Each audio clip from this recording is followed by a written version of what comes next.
Oi, pessoas! Tudo bom com vocês? Estão super ansiosos para mais um vídeo deste canal incrível?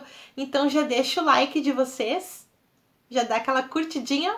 Também se inscreve, né, gente, nesse canal, compartilha este canal, espalhe para o mundo a notícia de que esses vídeos existem, por favor. Muito bem. Uma das muitas coisas de Carol é a curiosidade. Quando eu tava na sétima série, eu acho, a minha prof de matemática começou a dar aula sobre a Bhaskara. E começou dizendo assim: a Bhaskara, a fórmula de Bhaskara tem esse nome porque era o sobrenome do cara que inventou. E aí minha cabeça, puf, parei. E daí eu pensei: Cara, onde será que esse homem morava? Será que ele tinha família? Será que ele era casado? Quantos anos ele tinha? O que ele estava fazendo quando ele teve essa ideia de fazer a fórmula de Bhaskara? quando eu voltei a prestar atenção, já estava nos exercícios. Eu perdi toda a explicação e até hoje eu não sei a fórmula de Bhaskara. Eu só sei que lá pelo meio tem mais ou menos raiz de alguma coisa. Então é assim que a minha cabeça funciona, né? Assim, viajando, seguindo umas linhas de raciocínio muito louca, que às vezes assim nem era pra estar lá e vai. E apesar de eu achar que os escritores são seres assim de outro planeta, a gente sabe que são seres humanos passíveis de erros, de umas cagadinhas aqui, uns close errado ali, umas curiosidades engraçadas, né? Então hoje no nosso vídeo a gente vai ver isso, algumas curiosidades sobre os escritores brasileiros. Escritores e escritoras brasileiros e brasileiras. A gente vai começar do começo, tá, gente? Que é com a carta do Pero Vaz de Caminha.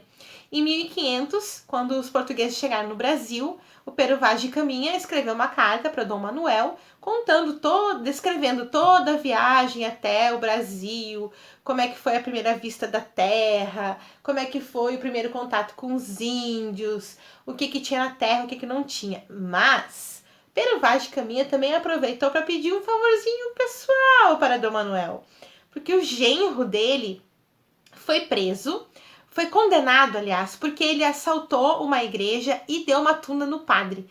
E ele foi condenado ao exílio na África. Então ele aproveitou, além de mandar a carta falando sobre o Brasil, ele aproveitou também para pedir um favorzinho, né? Ah, seu Dom Manuel, não dá para liberar meu genro aí desse castiguinho, deixa ele voltar para Portugal e tal. Além do Pero Vaz de Caminha, também tem uma curiosidade aqui sobre o meu marido. Quem é meu aluno até já sabe quem é. Álvares de Azevedo. Álvares de Azevedo, um poeta maldito brasileiro, tuberculoso, fazia parte da segunda geração da poesia romântica, geração do mal do século, e morreu com 21 anos, sendo o poeta mais velho a morrer dessa geração. Sim, gente, mais velho, eu não errei. Todos os outros poetas do mal do século morreram antes dos 21 anos. Porque aquela vida, né, gente? Aquela vida de estar na taverna, bebendo vinho, fumando um ópio com as quengas, as prostitutas, né? E se estragavam e já estavam tuberculoso mesmo, e daí já morriam antes dos 21. O Álvares de Azevedo, apesar de estar com tuberculose, morreu um pouquinho depois, bem mais velho, 21 anos. Naquela época, as pessoas achavam que se a pessoa fosse para o campo, onde o ar era mais puro, as pessoas melhorariam da tuberculose. E lá foi o Álvares de Azevedo para o campo e um dia colher flores, não. E um dia ele estava cavalgando, caiu do cavalo e quebrou a bacia. Fizeram a cirurgia nele lá na fazenda onde ele estava, sem anestesia, e, meu Deus, morreu o Álvares de Azevedo, né? Pobrezinho. Né? Mas uma coisa muito intrigante é que ele meio que prevê o ano que ele morreu. Ele estava no terceiro ano da faculdade e um amigo dele que estava no quinto ano, era um quintoanista, faleceu. Um ano depois, ele no quarto ano, um outro amigo dele que estava no quinto ano faleceu. E ele disse: não, gente, esse quinto ano aí tem uma maldição. São a maldição dos quintoanistas. E ano que vem eu vou estar no quinto ano, eu sei que eu vou morrer. E papum, morreu, foi no ano que ele morreu mesmo. Falando ainda dessa época aí que envolve o romantismo, nós temos, por incrível que pareça, o nome de uma mulher. O nome dela é Nísia Floresta. E o nome completo dela é interessantíssimo, porque é Nísia Floresta Brasileira Augusta. Em 1832, a Nísia publicou um livro chamado Direito das Mulheres e Injustiça dos Homens. Foi a primeira publicação feita por uma mulher no século XIX. Né? Na verdade, até então não se tinha notícias de uma publicação feita por uma escritora no Brasil. E ela, em 1832, publicou Direito das Mulheres e Injustiça dos Homens. Vocês pensem o que essa mulher causou ao publicar um livro com este nome. E aí, por esta época ainda, também no romantismo, nós temos a Maria Firmina dos Reis, que publicou Úrsula em 1859 e é o primeiro romance romântico publicado por uma mulher que se tem notícias. E a gente ainda tem um detalhe muito importante: Maria Firmina dos Reis era preta. Então, vocês pensem, em 1859, uma mulher preta publicando um livro de um romance. Gente, esta mulher é muito incrível, né? Andando um pouquinho na nossa linha do tempo, nós temos Machado de Assis. Machado de Assis, eu não tenho certeza, gente, se era o pai ou a mãe dele, que eram pretos, mas ele era um homem mestiço. E o Machado de Assis é de uma família muito pobre. A madrasta dele fazia doces para ele vender na porta das escolas particulares. Ele tinha pavor daquela galerinha saindo das escolas particulares. E ele, jovem, não podia estudar porque ele tinha que trabalhar, né? E ele ainda bem novo, um adolescente bem novinho, ele foi procurar emprego numa gráfica. E nesta gráfica trabalhava Manuel Antônio de Almeida, o escritor que publicou Memórias de um Sargento de Milícias.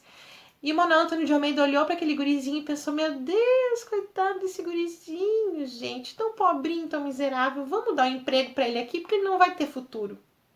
Aí que estava enganado, né, gente? Porque o Manuel Antônio de Almeida ficou conhecido só por Memórias de Sargento de Milícias. E o Machado de Assis, aquele menino tão pobrinho e miserável, é o Machado de Assis, o maior nome da literatura brasileira, né? Ele era casado com uma Carolina. O meu nome tá aqui, ó, gente, encalacrado na literatura. Então, a esposa do Machado de Assis chamava Carolina. Ele sofria de gagueira e sofria de epilepsia. E quando a Carolina faleceu, ele não saiu mais de casa. As doenças dele foram piorando e ele não saiu mais de casa. Assim, pertinho do Machado de Assis, nós temos Olavo Bilac, que inclusive teremos um vídeo aqui sobre um poema muito interessante de Olavo Bilac. O Olavo Bilac foi o causador do primeiro acidente de automóvel no Brasil. No final do século XIX, o jornalista José do Patrocínio tinha um carro, é uma coisa assim, né, gente? Muito impressionante ter um carro. E falou pro Olavo Bilac: aí, Olavo, tu não quer dar uma dirigida aí no meu carro? E o Olavo disse: vamos, é nóis. Só que o Olavo Bilac não sabia, né, dirigir, né, gente? Era raríssimo quem tinha um carro, né? E eis então que Olavo Bilac causou um acidente de automóvel a impressionante velocidade de 4 quilômetros por hora.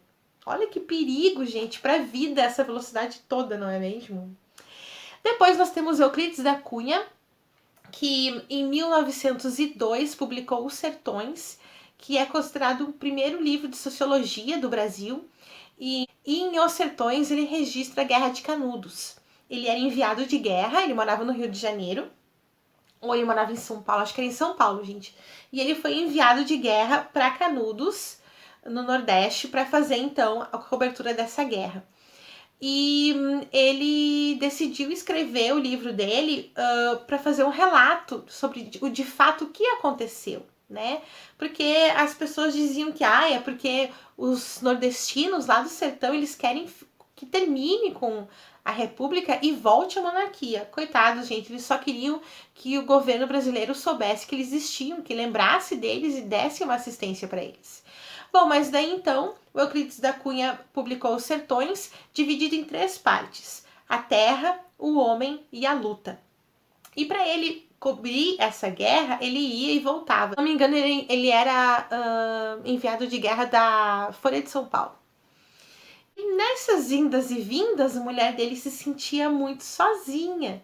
E com todo o respeito que eu devo a Euclides da Cunha, eu digo que ele é o corno oficial da literatura brasileira. Euclides da Cunha foi traído pela esposa e foi justamente o amante dela que matou ele em 1909. Né? Então não adianta ser traído, né? Também teve que ser morto pelo amante da esposa. Ninguém merece, né, gente? Bom, voltando um pouquinho, lá na época do romantismo de novo, a gente tem o Castro Alves, que é um poeta que fazia parte da terceira geração condoreira. É um poeta que, através de seus poemas, lutava pelo fim da escravidão. Os dois principais poemas do Castro Alves são Navio Negreiro e Vozes da África. Castro Alves, um grande poeta com uma luta social que ele acreditava que ele era capaz de ir na praça da cidade dele, ler os poemas dele, e quem passasse ali e ouvisse ele ia compreender o quão errado era existir a escravidão. Detalhe, a cidade que Castro Alves fazia isso, que ele nasceu, era Curralinho. Curralinho. Então lá no meio, no centro de Curralinho, na praça, o Castro Alves declamava suas poesias lutando contra a escravidão. Um dia, não sei porquê, em 1868, Castro Alves disse assim, vou ir caçar. Vou sair para dar uma caçada. Não em mulher, tá, gente? Caçar animais. E apesar dele ter tanta destreza com a caneta, com a pena, ele não tinha destreza nenhuma com as armas. Ele deu um tiro no próprio pé, no pé esquerdo. E um ano depois, foi complicando tanto a situação do pé, de infecção e não sei o que, ele teve que cortar a perna fora, gente. É muita desgraça na vida da pessoa. Bom, daí nós temos Carlos Drummond de Andrade, um baita poeta, gente. Maravilhoso. O Drummond foi expulso da escola aos 16 anos por brigar com o professor de português. Que vergonha que nós, professores de português, carregamos, gente. Como é que o homem foi brigar com o Drummond? Mas o homem é uma mulher, né, gente? Não sei. Professor ou professora de português. Como é que a criatura foi brigar com Drummond? Mas também não sabia que o Drummond ia virar o Drummond, né? Quando eu brigava com o Ismael, o Brian e o Lucas Fernandes, eu não sabia que eles iam se transformar no Ismael, no Brian e no Lucas Fernandes, que são 3 ex-alunos meus que escrevem muito bem. Então vocês me perdoem, guri, se eu briguei com vocês, pelo menos vocês não foram expulsos, ó. Podia ser pior, né? Então nós temos a Maria Carolina de Jesus. Por sinal, lá na amostra grátis do meu primeiro vídeo, eu citei tanto ela quanto o Álvares de Azevedo, né?